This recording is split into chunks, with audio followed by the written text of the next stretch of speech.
In today's video, I'm going to teach you how to register transactions on accounts in QuickBooks Online.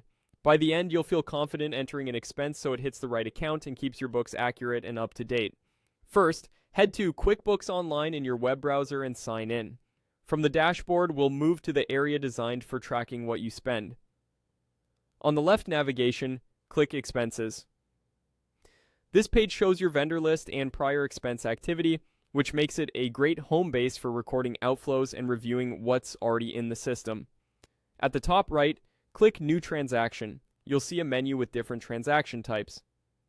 Choose Expense. An expense is best when you paid right away with cash, a bank transfer, or a card. If you're tracking something you'll pay later, that would normally be a bill, but for this walkthrough we're focusing on a straightforward expense. Start by selecting the payee. Pick the vendor or person you paid so QuickBooks ties this cost to the right profile and reports. Using consistent payees helps with vendor summaries and compliance reporting down the road. Next, choose the payment account. This is the specific bank account or credit card the money came from. Selecting the correct one ensures the transaction lands in the right register and your balances reflect reality.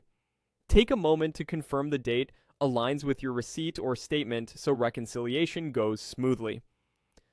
Now set the category. This maps the purchase to your chart of accounts such as office supplies, utilities, or another expense account.